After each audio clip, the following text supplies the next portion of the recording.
What's going on, FA Nation? Welcome back. This is the Fantasy Alarm NASCAR DFS podcast. I'm Dan Malin, and I'm joined, as always, by our NASCAR three-time FSWA NASCAR Rider of the Year, Matt Selz. Matt, how you doing? Coming off a very eventful Sonoma race. Gotta be honest, it wasn't my favorite. That was one of the wilder ones, though, right? That was about the furthest thing we thought we were going to get going into it. Yeah. Like, 8 cautions in the first 2 stages. Yeah, if I wasn't playing DFS or if I didn't have any tickets on it, I would have enjoyed it just from. I mean, there was plenty going on and there was plenty of action. DFS wasn't great. It wasn't my worst weekend by far, but you and I were talking about the podcast, and I'm like, I don't know why, but I just felt so defeated after that race because it was just early on. I wasn't overly exposed to Hamlin, but I was still slightly overweight at about 35% exposure when he was around 25%. But I was very heavy on Gibbs.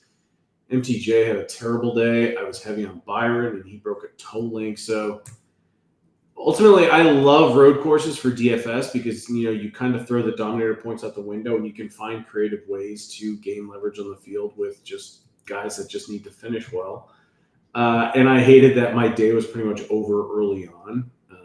So yeah, it wasn't the most memorable Sonoma race that I've had in recent memory. After I had a very profitable, I think I won a few years ago. I took down the $50 single entry on DraftKings, and this weekend left a very bitter taste in my mouth. Yeah, agreed. They also did a weird repave as I was listening to Kevin Harvick on his Happy Hour podcast, and he was talking about how they only repaved half the corners. Or basically the racing line through the corners, so the rest of it didn't look like it was repaved, which I thought was interesting, but I also was bummed he didn't bring it up on Fox the entire weekend. I did like the redo of turn 11, though, with putting the concrete barriers on turn 11 instead of the tires, so you could. Yeah, that was better. So you couldn't if you spun, you couldn't cut through. Right. Well, the other thing was you would see throughout the race that guys would just bump the tires further and further in. So by the end of the race, you would be putting your driver's side tires on the paint on the inside of the corner. So that seemed not great. Josh Berry probably didn't like the cement barriers though, because he full sent it into turn 11 and basically took it out like it was a spare on a bowling alley. He took out quite a few dudes. Yeah, somebody Truex ran out of gas. That's the second week in a row that we've had somebody run out of gas. Somebody asked for the lap time on that, and I think Pockers came back and said it was 3 minutes and 19 seconds. I mean, he had to do. Oh God, it was so painful watching. And then the Bronx cheer when he actually crossed the start-finish line after running out of gas was great. He didn't quit. We'll give him that. He did not quit. He did not have to pull a Carl Edwards where he got out and ran across the finish line that one time at Talladega. But yeah, it was a memorable Sonoma race. For all the wrong reasons. Yes. We turn the page now to a track that the Cup Series has never been to before. Truck and Xfinity are familiar with it. I think there's IndyCar. If you follow IndyCar, they run here back-to-back races later this summer. They'll have 2 races in one weekend. Here we get Iowa Speedway, which is a fun little, and I mean little, it's 7/8 of a mile. It's perfectly in between Richmond and New Hampshire. Yeah, it's I think it's 0.875 miles, which would be 7/8 of a mile. And it's just outside of Des Moines, Iowa, out there in Newton.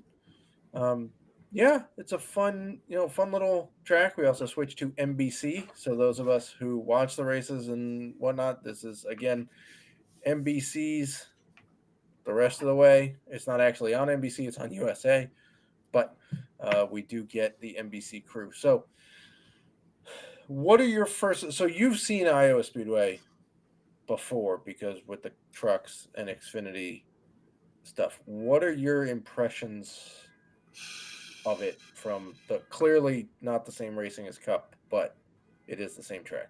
Well, I don't think it's going to be easy to pass, especially because this isn't It's not a new track by any means. It opened in like the mid 2000s. I remember I believe when IndyCar started here, the big complaint was like it's a new track, but it's like there's already high tire wear. They going into this year, they did repave certain parts of it, which I thought was odd. Brad Keselowski, Kyle Larson, and Christopher Bell ran the tire test. Bell is a bit of a company man for NASCAR, so I think, initially loved it. I think he's kind of backtracked on that a little bit. Kyle Larson said it pretty much sucked from the get-go. It's going to be difficult to get grip here. Keselowski was kind of middle of the road, which I guess was a good balance for Bell and Larson. Overall, I don't think it's going to be easy to pass. You and I were talking before the podcast. I said coming off Sonoma, now it wasn't a great week. I'm very much likely going to go light this week. I mostly kind of want to enjoy the race, or just enjoy the broadcast at least, because one, we do switch over to NBC. Two, this is probably a very huge event in Des Moines, Iowa. Yes, they see IndyCar twice a year, but this is the first time they're going to see the NASCAR Cup Series. So you have to imagine that it's going to be packed. It'll be, and we don't really see that all that often. I live in Atlanta, and I only go to one Atlanta race every year, and anytime I go, it's not at full capacity. At least for this race, you get a sense like there's going to be a full crowd in attendance. It will look great on television. I hope the racing is good. I'm not expecting it to be great. It's kind of my overall thoughts on the whole ordeal. I'm still going to play it. We'll still try to strategize to have a great day. But overall, I just kind of want to enjoy a race, which I don't think I've been able to do in a while, just because I've been so DFS invested and betting invested. Yeah, I would agree. So first thoughts are, okay, so what does it compare to? We just said it's in between Richmond and New Hampshire in terms of distance. That also puts it in between Richmond and Phoenix in terms of distance. Those are three tracks we could compare it to. You can toss Gateway in there too, because Iowa is relatively flat. The state is as a whole, but Iowa Speedway specifically is a relatively flat, short track. So we don't really want to look at Bristol. You could, I guess, look a little bit at Nashville, although Nashville distance doesn't really fit. No. The short track package is going to be on here, which, as we all come to expect, it's really hard to pass in that package. It's unfortunate. Yeah. So hopefully we get some tire wear. Hopefully we get some slippage. Hopefully there's not a ton of grip to make things a little more fun up front. But do you think, though, that with a 50-minute practice session for Cup, a 15-minute practice session for Xfinity, the Xfinity race running Saturday afternoon, do you think that by the time Sunday rolls around, there's enough rubber just on the track to potentially get a little more grip than what Larson, Bell, and Keselowski experienced? I would hope so. I will say a couple of things. One, I am one state over here in Nebraska, Lincoln, Nebraska. Don't say the weather. Don't say about weather. 3.5 hours away from the track. There's chances of weather this weekend, scattered, not definitive, but it's also hot here right now. Now it's supposed to chill a little bit here this weekend, but it was 91 here today. It's supposed to be in the upper 90s on Thursday. We're supposed to be back in the 90s early next week. So there's a decent chance that it's hot and slick. So we'll see. But I do think that there is ample time for a lot of rubber to get laid down on the track. We do, thank God, have a full 50-minute everybody's on the track practice session on Friday. Please just stick with that, for the love of God. It helps everybody, helps the fans, helps writers, helps people betting, helps TV. Frankly, I would stick with that for qualifying too, but whatever. I'll take the group qualifying is what it is. I don't know. So yeah, we get practice on Friday. We get qualifying Saturday. And then the Cup race is Sunday afternoon. So it's about, 350 laps or so is the scheduled distance. So 306 miles roughly. So we'll see. We're in a little bit of new territory here because again, Cup Series has not run here previously. Truck and Xfinity do run here, but it's been a minute since some of the key guys we're playing in Cup have been on this track. In anything other than a tire test.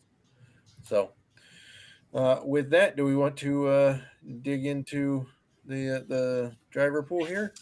We most certainly can. One question I do have is, for a new track and a 15-minute practice session, what exactly are you going to be looking for during Friday afternoon's practice session? Like, are you looking more at, long run speed? I know we kind of touched on how certain parts of this track are going to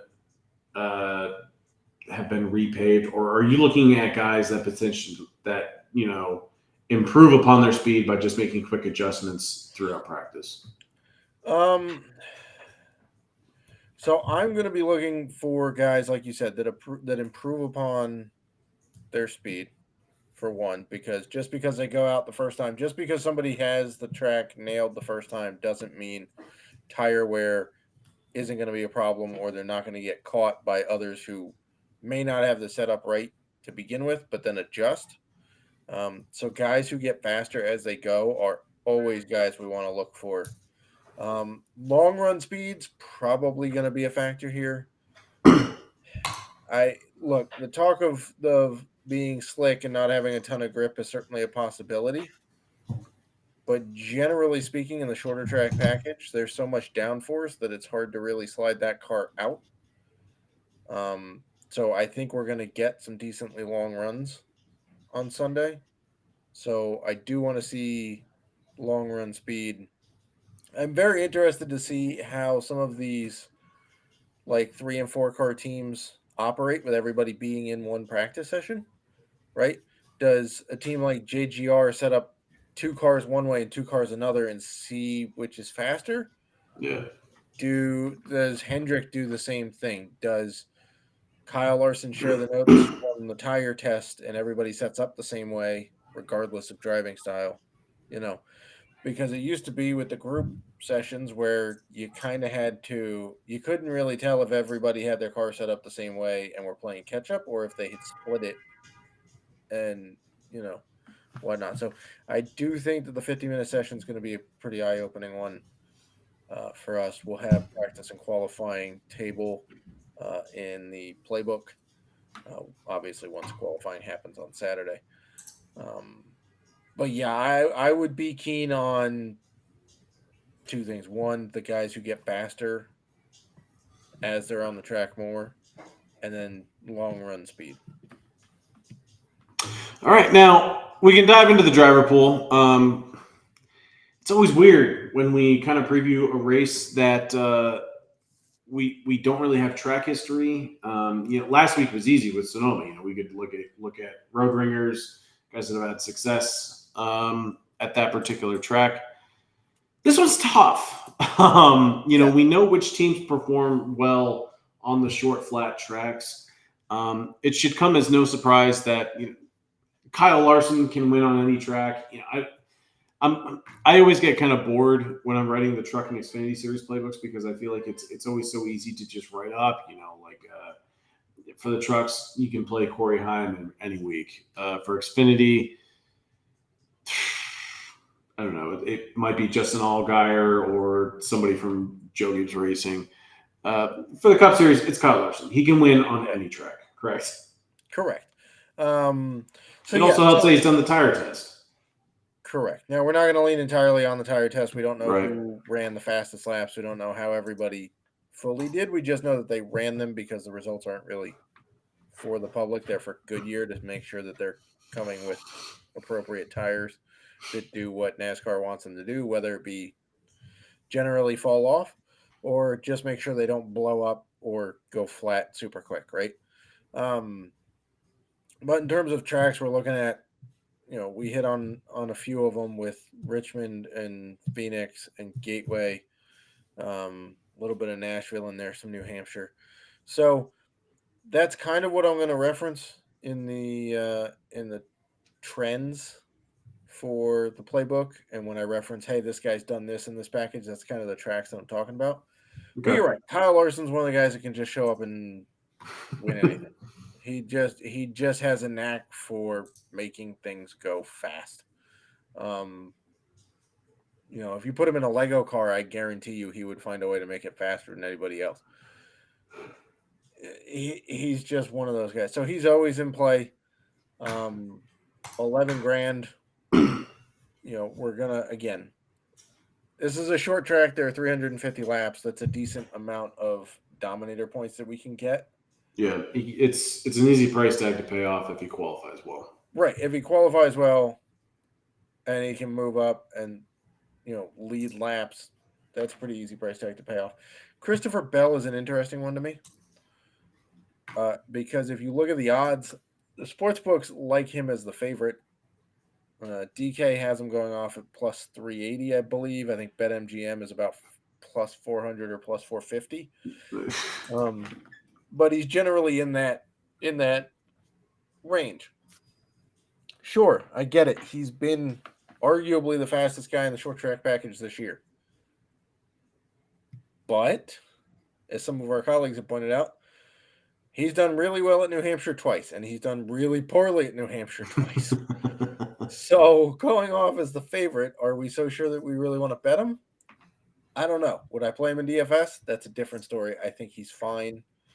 But it's a similar tune to Larson in that he's kind of got to qualify well and give us a shot for Dominator points.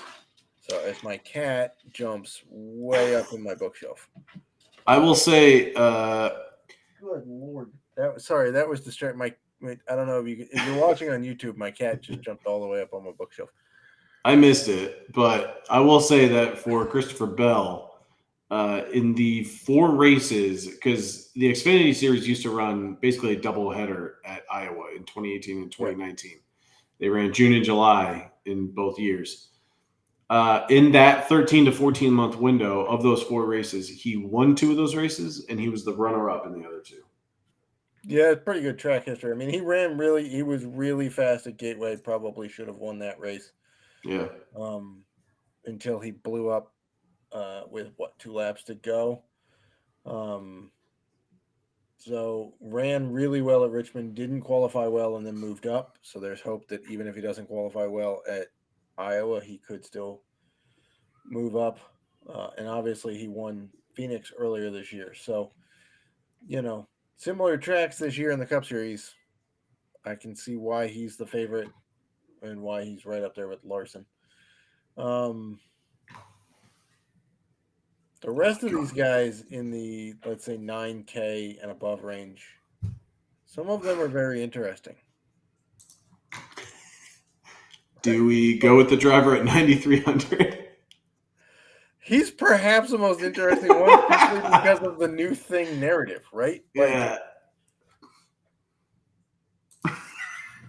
It even seems like DraftKings Sportsbook is buying into it a little bit. Yeah, I mean, we've been talking bizarre. about it's not smart, but he shows up when it's first track, first repave, first package or something. It's odd. Yeah. Right? We're talking about Joey Logano for all those who are curious. Yeah, he wins the first one, the Clash in the Coliseum, right? The first time he wins that one. They go to Gateway, a track he's not run, I don't know, in 15 years or something. Shows up, wins that one. They repave North Wilkesboro, dominates that race. Bristol Dirt. Yeah, Bristol Dirt shows up, wins that one. No dirt racing, very minimal dirt racing experience. Yeah, he's not the dirt racer in the group, right? No. So this new thing narrative with Logano is there. Oh yeah, also not a road racer, but they repaved Sonoma, so it's a new surface. What does he do? Shows up, runs the fastest practice time, and gets to Polton out. It didn't go well for him, obviously, but yeah, ran well at Gateway. He's a pretty stout short track racer. I think we've come to expect that from Logano. On the tracks where aero doesn't really matter that much, the Fords are way more dangerous. Mm-hmm. This is one of those tracks. So Logano's in play simply for the narrative, let alone that he's been pretty successful at tracks similar to this in the next gen era. So, other than that, though, like, I think there are questions about Hamlin. Really? Yeah, I mean, prior to last week, he had a run of like 6 straight finishes in the top 5. Yeah, I get that, and he did win Richmond, but I just feel like in terms of playing him for DFS, like, do you want to bet him? Sure, I'm fine with betting Hamlin, but for DFS, I think he may be the most popular guy in this group. Because people are going to look at, okay, well, his engine blew at Sonoma. It's clearly not his fault. He's been good at Gateway. He's been good, like, basically all season. It's like, we've been talking about how it's his year, right? So do I have questions about how well he can do? No, I think he can probably win. But do I have questions about how much I want to play him? Yeah. I may want to be light on Hamlin. NASCAR Chasm had a really great tweet about how underrated Denny Hamlin's run at Sonoma was because he didn't wreck the car, didn't even get a scratch on it, had plenty of time to rest up for Iowa. I thought that was brilliant. Great way to spin it. Yeah. Among the top tier, are there any other drivers that you're kind of curious about? Not a ton stand out. I think we hit on the heavy hitters, and William Byron's always in play as well. And honestly, you're getting Byron, who's might have as much win equity as Kyle Larson this week, and he's $1,000 cheaper. Yeah, that's true. I mean, Keselowski did the tire test. The RFK. Byron won at Martinsville. Yeah, RFK cars have been pretty good at the short track, but other than that, if we go down, hey, look, they separated Keselowski and Buescher again. Congrats to you there, PK. Well, hi there, Kat. I'm sorry, she's just very distracting. Does anybody stick out to you in the 8,800 range? It's funny you say 8,800 because I'm looking at Chase Elliott, who's 8,700. Yes. I meant the $8,000, and then I got stuck on Tyler Reddick, who's 88. Yeah, no, 8,700 just seems way too cheap for Chase Elliott. Honestly, just needs depending on where. Like if he starts 5th, I'd probably be okay playing him because he can pay off that price tag and potentially still move up and get dominator points. His only win this year is at Texas, which doesn't really compare, but he led 64 laps at Martinsville. It's a short flat track, not as obviously as long as Iowa, but still at 41 fastest laps. I don't know. It's he ran well in the All-Star race for whatever it's worth.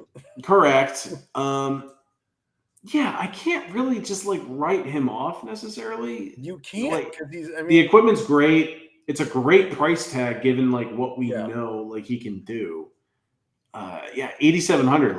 I'm not really going to pass it up. I will jump on that discount because that seems a little too cheap for this kid. I would agree. Now on to the candidates to be wrecked: Ross Chastain, Kyle Busch, Josh Berry. Are we playing any of them? I mean, I know Josh Berry came up on short tracks. That's kind of his thing, but he's been pretty underwhelming.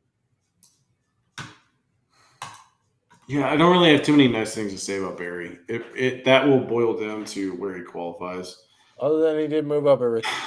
Chastain, he's due to get dumped at some point. If I'm Kyle Busch, I would just over the last, and for what it's worth, Busch didn't have a bad day DFS wise, but he did not. He quoted it best. That team didn't get the finish that they deserved. Correct. You We're have to about a imagine. lap away from having a way better day. Do you think Kyle Busch wins a race this year? Won 3 last year, and it just feels like it's hopeless this year. Yeah, I don't. But then again, he won those 3 like in the first Half of the year. half of the year. I was trying to remember when the last It one was, but I think Gateway was the last one. yeah, and then like they went on the the break, and that seemed to kill their momentum. And then since then, they've just been an entirely different team. We all remember him like basically wrecking out or not doing very well at Bristol, a track where he normally dominates, and didn't make it through the playoffs nearly as far as we're accustomed to seeing. So I don't know. I mean, the price tag is just so tantalizing for Bush, but it's there for a reason, because he's not been paying off. And again, last week, great, but that's a road course. This is certainly not that. I do want to talk about Bubba Wallace, though. Me too. What do you have to say about Bubba Wallace? Because I'm pretty sure people know that I like Bubba. He's pretty much the driver with the most experience at Iowa in this whole field. That's true. Good success here, and honestly, like you and I were talking about prior to the podcast, before we started recording. Since he moved to 23XI, the speed and overall performance has been better on the short flat tracks. The finishes have not always been there, but that applies to a lot of tracks with Bubba. Correct. But in the 2 New Hampshire races in the next gen car, he's finished 3rd and 8th. He led 80 laps last summer at Richmond. I think you mentioned that he had, 20-ish fastest laps at Richmond this year.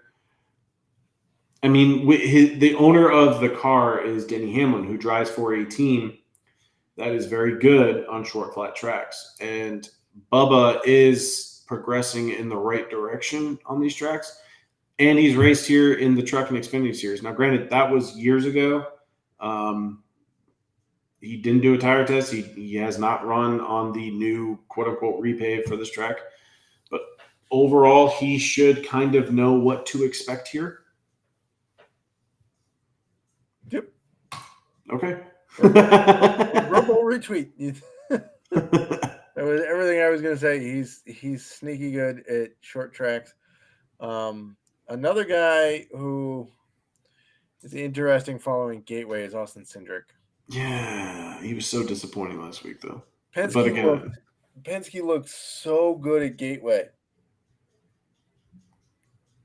Like, so good at Gateway.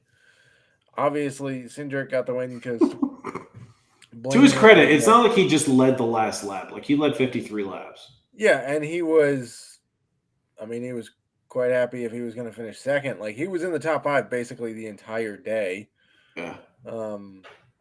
Granted, he got the win because his teammate ran out of gas, but it does bode well that all 3 of those cars were pretty fast at Gateway. And we're getting a price discount. Like, if we like Blaney and we like Logano, and we just said that anytime Arrow's not involved, the Fords are usually pretty good, we're getting an $1,800 discount from Logano on Cindric, which I get. Yeah. Clearly, Logano's the better, more accomplished, more consistent driver. But it's just something to think about as a pivot to get equal equipment at a cheaper price. We dip a little further down. Chase Briscoe kind of has to jump off the page a little bit. I know there's a little bit of a cold streak, but at the same time, we can draw some comparisons with Iowa and Phoenix in terms of banking, size of the track. Yep. We don't know yet about tire wear. But Phoenix is one of Briscoe's best tracks. He's been very good with SHR on the shorter flats. He is a guy that if he can bring Mahindra with him as a sponsor, he should have no issue finding a car next year. I think this could potentially be a very interesting audition to potentially land at Joe Gibbs Racing. He is a driver that's on my radar specifically for this race. I would tend to agree. Is he the Eric Almirola replacement at SHR for short flat tracks, basically? Yeah, he's just not in the 10 car. I mean, yeah, but Still been very good there on these types of tracks, though. Yeah, I mean, Gragson's been fast basically everywhere. But I also, we did mention how in the Xfinity Series in 2018 and 2019, how Christopher Bell won 2 of the Iowa races and finished second in 2 of them.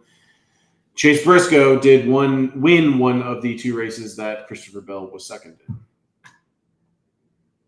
Food for thought. Food for thought. We need the more you know gif. Yeah. One guy that DK has caught on to is Todd Gilliland. And I'm not happy about it. But it's almost like they caught on a few weeks ago and we're just catching on to them catching on. Because I opened it up and I'm like, ugh, Gilliland 6,700. And then I'm like, for the road course. He's actually been like this for a while now. It's true. Since the All-Star Open, he's been 6,400 or higher since the All-Star race. Honestly, it's like since Front Row kind of committed to him for another year, potentially longer, he's been churning out. He's just been kind of running top 15, which, I don't ever expect him to win, but top 15 for him in this car, that's a really good ceiling. Yeah, that's 5 straight points-paying races with top 15s. Obviously, he finished 15th in the Open, but we're not counting that. Top 17s in 5 straight points-paying races. So, good for you there, Todd Father. But that would be why you are 6,700, but you're paying off. He is. Can't fault PK for trying to talk us out of it. I don't know, man. We're we're down into the doldrums here of the. There are some interesting names though down here. You made a really good argument for one driver in particular, but we did say that we were going to say that specifically for the playbook. It is in the playbook, so you got to go check that out when it comes out Saturday. Because the info is too good to just give it to you. You got to go read it. But I do have a couple of questions. Go ahead. About a guy like Ryan Preece or AJ Allmendinger. I'm probably going to lean Allmendinger. I know the track probably suits Preece's strengths a little better. He did grow up on the shorter flat tracks alongside Joey Logano. I know the finishes have not been there for Preece, although he did have a decent day at Sonoma last week. He was top 10 at Martinsville, 14th at Bristol. Not a very good comparable track. Had 11 fastest laps at Phoenix, which is odd, but he finished 23rd. That was probably a pit strategy thing. Yeah, I think he was off strategy and racked up some fast laps on those green tires. If he qualifies 30th or worst for the 4th straight race, I will play me some Ryan Preece because 6,500 is manageable for a guy who grew up on a track like this. But overall, I'm probably going to feel better about AJ Allmendinger, who is a couple $100 cheaper. Yep. I just think there's probably still a bit of a higher ceiling with Allmendinger, and the only issue is like he's not running a full-time Cup Series schedule. It's kind of weird. Like he's running a full-time Xfinity Series schedule, and he's doesn't even seem to get the best car every week for Colleague down there with SVG winning the last 2 races. Granted, they've been on road courses, but I'll probably still take the $200 discount with Allmendinger, but that could easily change depending on where they qualify. I would tend to agree. The rest of these guys is going to come down to what they look like in practice. We could give you reasons to play any of these guys. We could give you a lot of reasons to not play any of these guys. But they certainly, obviously, David Starr, he's out. He's not running. He withdrew. So unfortunate for him. I think he was in the MBM car. What? I think he was in the MBM car, and they announced early in the week that they weren't going to Iowa.